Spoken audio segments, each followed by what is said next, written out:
Sir, സിപിഎമ്മുമായി ഒരു പൊതുസംവാദത്തിന് കേന്ദ്ര ആഭ്യന്തരമന്ത്രി അമിത്ഷാ ഒരു വെല്ലുവിളി നടത്തുകയുണ്ടായി. ഇപ്പോൾ അതിന് മറുപടിയുമായി രംഗത്തെത്തിയിരിക്കുകയാണ് മുഖ്യമന്ത്രി പിണറായി വിജയൻ. ഈ ദുരന്ത നിവാരണ ഫണ്ട് എന്ന് പറയുന്നത് കേന്ദ്രത്തിന്റെ ഔദാര്യമല്ലെന്നും അത് കേരളത്തിന്റെ അവകാശമാണെന്നുമാണ് മുഖ്യമന്ത്രി പറയുന്നത്. എന്ന് വെച്ചാൽ കേന്ദ്രം തീർത്തും കേരളത്തെ അവഗണിച്ചു എന്ന രീതിയിലാണ് മുഖ്യമന്ത്രിയുടെ ഒരു വാഗ്വാദം എന്ന് പറയുന്നത്. അമിത്ഷായുടെ ഈ ഒരു വെല്ലുവിളി ഏറ്റെടുത്തുകൊണ്ട് സിപിഎം ഒരു പരസ്യ സംവാദത്തിന് തയ്യാറാണോ എന്നൊന്നും അദ്ദേഹം പറഞ്ഞിട്ടില്ല.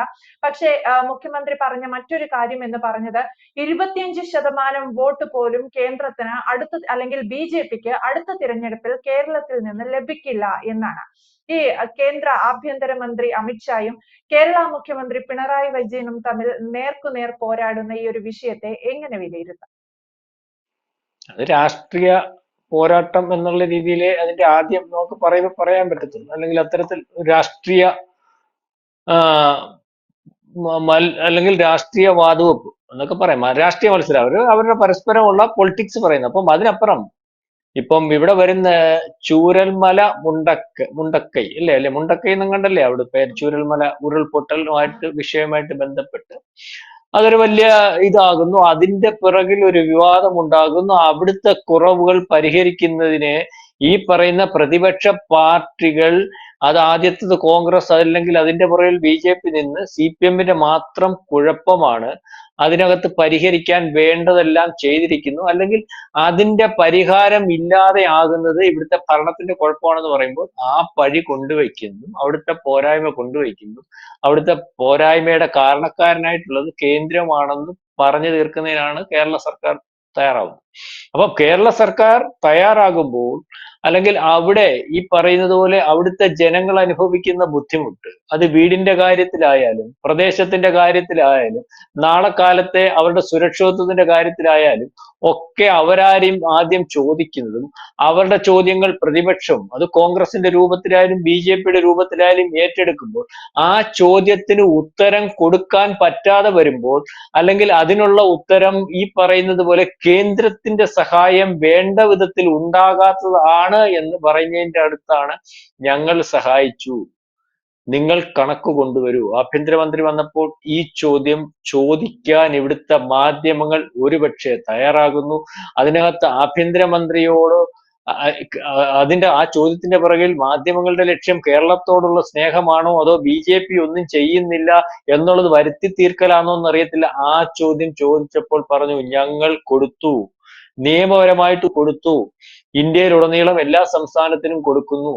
കലാമിറ്റീസ് ഉണ്ടാവുന്ന സംസ്ഥാനത്തിന് ആ സംസ്ഥാനത്തിന് അർഹതപ്പെടുന്ന രീതിയിൽ എല്ലാ നിയമങ്ങളും പാലിച്ചുകൊണ്ട് ആദ്യ തൊട്ട് അവസാനം വരെ ഈ നിമിഷം വരെ എല്ലാ പണവും മറ്റു സഹായങ്ങളും എല്ലാം നിയമാനുസൃതം ഒരു സംസ്ഥാനത്തിന് കേന്ദ്രം കൊടുക്കേണ്ടത് എത്രയ്ക്ക് ഉണ്ടോ അതെല്ലാം കൊടുത്തിരിക്കുന്നു.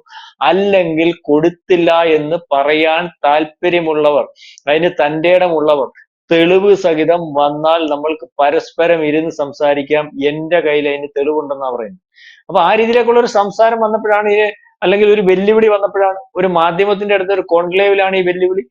ആ വെല്ലുവിളി ഏറ്റെടുക്കാൻ പ്രാപ്തനായിട്ടുള്ള ഒരാളാണ് കേന്ദ്ര ആഭ്യന്തരമന്ത്രി. അദ്ദേഹം കണക്കില്ലാത്ത കാര്യം പറയുന്നതല്ല, ചുമ്മാതെ കാര്യം പറയുന്നതല്ല, പറഞ്ഞ കാര്യം അതുപോലെ നടപ്പാക്കുന്നതാണ്. നമ്മളീ പറയുന്ന ദുരന്ത നിവാരണ അല്ലെങ്കിൽ അത്തരത്തിൽ ഒരു വലിയ കലാമിറ്റി ആയിട്ടൊന്നും പ്രഖ്യാപിക്കാനത്തില്ല. അതിന് നിയമമുണ്ട്. അങ്ങനെ പ്രഖ്യാപിക്കണമെങ്കിൽ, ഇവർ ഈ പറയുന്ന രീതിയിൽ തുക കൊടുക്കണമെങ്കിൽ അതിന് കേന്ദ്രത്തിന്റെ ഒരു നിയമമുണ്ട്. ഇത്ര നിയമം എന്ന് പറയുമ്പോൾ ഇത്ര ശതമാനം നശിച്ചിരിക്കണം, ഇത്ര വീട് നശിച്ചിരിക്കണം, ഇത്ര പ്രദേശം നശിച്ചിരിക്കണം, ഇത്ര കോടി രൂപയുടെ നഷ്ടം ഉണ്ടായിരിക്കണം, എന്നാലേ ഈ പറയുന്ന രീതിയിലുള്ള ഫണ്ട് കൊടുക്കാൻ പറ്റത്തുള്ളൂ. അല്ലെങ്കിൽ കൊടുക്കാൻ പറ്റുന്ന ഫണ്ടിന്റെ മാക്സിമം ഈ പറയുന്ന പോലെ കേന്ദ്രം കൊടുത്തിട്ടുണ്ട്. ആ ഫണ്ട് എത്രത്തോളം ഉപയോഗിച്ച് അല്ലെങ്കിൽ അതിന് മറുപടി കേന്ദ്രത്തിന് കൊടുത്തിട്ടുണ്ട്, കൊടുത്തതിന് ശേഷം ഈ പറയുന്ന ബാക്കി ഫണ്ട് കൊടുക്കുന്നതിന് വേണ്ടി തയ്യാറായിട്ടുണ്ട്. ഇനി കൊടുത്ത ഫണ്ട് വേണ്ട രീതിയിൽ വിനിയോഗിച്ച കാര്യവും വിവരങ്ങളും കേന്ദ്രത്തിന് രേഖാമൂലം അറിയിച്ചില്ലെങ്കിൽ ബാക്കി ഫണ്ട് കൊടുക്കാൻ പറ്റത്തില്ല. അപ്പൊ അതുകൊണ്ടൊക്കെ തന്നെയാണ് ഈ പറഞ്ഞ പോലെ വെല്ലുവിളി വന്നത്. അപ്പൊ തടി തപ്പുന്നതിന് വേണ്ടി, ഒരുപക്ഷെ ഇതേ കയറി പിടിച്ച് കോൺഗ്രസിന് വീണ്ടും പ്രശ്നം ഉണ്ടാക്കാതിരിക്കുന്നതിന് വേണ്ടിയാണ്, ആർക്കും അറിയാത്ത രീതിയിൽ, എന്തും അറിയാത്ത രീതിയിൽ ഈ മറുപടി പറയുന്നത്. അതുകൊണ്ടാണ് ഇത്ര പ്രാവശ്യം ഇവിടെ BJP ജയിക്കത്തില്ലെന്ന് പറയുന്നത്. അതുകൊണ്ടാണ് അമിത്ഷാ ഒരു 25% കൂടുതൽ വോട്ട് ഇവിടെ BJP കിട്ടുമെന്ന് പറയുമ്പോൾ അങ്ങനെയൊന്നും കിട്ടത്തില്ലെന്ന് പറയുന്നത്. ചക്ക ചക്ക എന്ന് പറയുന്നത് കൊക്കെ കൊക്കെ എന്ന് പറയുന്ന രീതിയിലുള്ള രാഷ്ട്രീയമാണ്. അതായത് ഇതിനകത്ത് ആരുടെ കുഴപ്പമില്ല എന്നുള്ളതിനെ പറ്റി എനിക്ക് വ്യക്തത വരുത്തി പറയാൻ അറിയത്തില്ല. പക്ഷെ ഞാൻ കേട്ടതനുസരിച്ച് അല്ലെങ്കിൽ നമ്മൾക്ക് വായിക്കുന്ന അനുസരിച്ച് നമ്മൾക്ക് അറിയാവുന്നത് പോലെ പരിശോധിക്കുമ്പോൾ നമ്മൾക്ക് മനസ്സിലാവുന്നത് കേന്ദ്രം കേരളത്തിന് ഈ കലാമിറ്റിയുമായിട്ട് ബന്ധപ്പെട്ട് അർഹമായ നിയമാനുസൃതമായ ഫണ്ടുകൾ യഥാസമയം ആ തുടങ്ങിയ സമയം തൊട്ട് കൊടുത്തിരിക്കുന്നു. ആ തുടങ്ങിയ സമയത്ത് കേന്ദ്രം കേരളം അറിയുന്നതിന് മുമ്പ് തന്നെ അവിടെ സഹായം എത്തിക്കുന്നതിന് കേന്ദ്രം തയ്യാറായിരുന്നു. ഇവിടുത്തെ ഒരുപക്ഷെ കേരളത്തിലെ ഭരണ സംവിധാനം അവിടെ ചെന്നപ്പോഴത്തേന് അവിടെ രക്ഷപ്പെടുത്തേണ്ടവരെയും ഒക്കെ കേന്ദ്രത്തിൽ നിന്ന് ആള് വന്ന് രക്ഷപ്പെടുത്തിയിരുന്നു.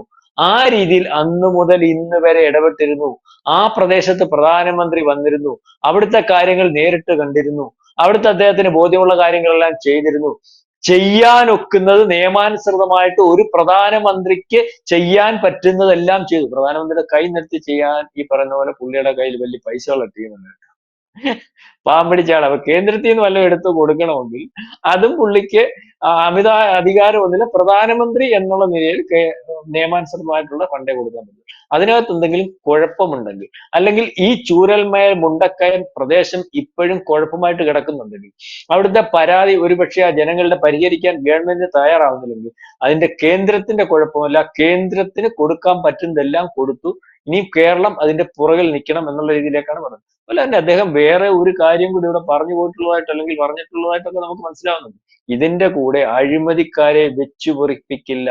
അതിനു വേണ്ടിയുള്ള ഒരു നിയമം പാർലമെന്റിൽ കൊണ്ടുവരുന്നുണ്ട്. അത് മുഖ്യമന്ത്രി ആയാലും മന്ത്രിമാരായാലും പ്രധാനമന്ത്രി ആയാലും 5 കൊല്ലത്തിനകത്ത് ഒരു കേസ് വന്ന് ആ കേസിനകത്ത് അകത്തു പോകുന്നതിന് മുമ്പായിട്ട് പോലീസ് അറസ്റ്റ് ചെയ്ത് 30 ദിവസം കസ്റ്റഡിയിൽ വെച്ചിരുന്നാൽ മന്ത്രിസ്ഥാനം മുഖ്യമന്ത്രി സ്ഥാനം പോകുന്ന ഒരവസ്ഥയുണ്ടെന്ന് കേരളത്തിൽ വന്ന് മറ്റു പല സംസ്ഥാനങ്ങളിൽ പറഞ്ഞപ്പോൾ കേരളത്തിലും അത് ആഴത്തിൽ ഇറങ്ങി പറയുന്ന ഒരു ആഭ്യന്തര മന്ത്രിയെ നോക്കുമ്പോൾ അതിനകത്തും ഒരു പൊളിറ്റിക്സ് ഉണ്ട്. ഇവിടുത്തെ മുഖ്യമന്ത്രിക്കെതിരെ വളരെ വലിയ ഒരു നീക്കമുണ്ട്. അല്ലെങ്കിൽ അദ്ദേഹത്തിന്റെ പേരിൽ വലിയ വലിയ അലിഗേഷൻസ് ഉണ്ട്. ഒരുപക്ഷെ പല ഘട്ടങ്ങളിലും അദ്ദേഹം സ്വർണ്ണക്കള്ളക്കടത്ത് കേസിനകത്ത് പ്രതിയാണെന്ന് പോലും പറഞ്ഞിട്ടുണ്ട്. ആ സ്വർണ്ണക്കള്ളക്കടത്ത് കേസ് ക്ലോസ് ചെയ്തിട്ടൊന്നുമില്ല. അതിന് വിശദമായിട്ടുള്ള അന്വേഷണം നടക്കുന്നുണ്ട്. അതിന്റെ പുറകിൽ ഒരു ഡോളർ കള്ളക്കടത്ത് വരുന്നുണ്ട്. അല്ലെങ്കിൽ വിദേശ രാജ്യങ്ങളുമായിട്ട് ബന്ധപ്പെട്ട അന്വേഷണമാണ്. അതൊക്കെ എത്തരത്തിലാകും എന്നുള്ളതിനെ പറ്റി അറിയത്തില്ല. പക്ഷേ ഈ ഒരു കാര്യം ആഭ്യന്തരമന്ത്രി അമിത്ഷായ്ക്ക് മുമ്പ് പ്രധാനമന്ത്രിയും ഇവിടെ വന്ന് സൂചിപ്പിച്ചിട്ടുണ്ട്. പ്രധാനമന്ത്രിയും ആഭ്യന്തരമന്ത്രിയും ഇത്തരത്തിൽ ഒരു അഭിപ്രായം പറയണമെങ്കിൽ വെറുതെ ഒരു അഭിപ്രായം ഒരു രാഷ്ട്രീയ ലാഭത്തിന് വേണ്ടി അഭിപ്രായം പറയുന്ന ഒരു അവസ്ഥയില്ല. ഏതായാലും അത്തരത്തിൽ അഭിപ്രായം പറഞ്ഞിട്ടുണ്ട്. അതിനകത്തു നിന്നും നമുക്ക് മനസ്സിലാവുന്ന ഇതൊരു വെല്ലുവിളിയാണ്. ഒരുപക്ഷെ 2026 മുമ്പ് ഒരു മുഖ്യമന്ത്രി അകത്തു പോകുന്ന ഒരു അവസ്ഥ ഉണ്ടാകുന്ന രീതിയിലേക്ക് ഒരു വർത്തമാനം കേന്ദ്ര ആഭ്യന്തരമന്ത്രിയുടെ ഭാഗത്തു നിന്നുണ്ടായാൽ അതിനകത്ത് ഒരു കൃത്യമായ നീക്കം അല്ലെങ്കിൽ കൃത്യമായ തെരുവ് എന്തെങ്കിലുമൊക്കെ ഒരു ഉദ്ദേശം അല്ലെങ്കിൽ എന്തെങ്കിലുമൊക്കെ ഒരു ധാരണ ഒരുപക്ഷെ എല്ലാ കാര്യങ്ങളും വളരെ കൃത്യമായിട്ട് അറിയാവുന്ന പരിശോധിക്കുന്ന ഒരു ആഭ്യന്തരമന്ത്രി എന്ന നിലയിൽ അതിനകത്ത് നമ്മൾ കാണേണ്ടി വരും. ഏതായാലും നമുക്ക് അതിനകത്ത് വ്യക്തതയൊന്നുമില്ല.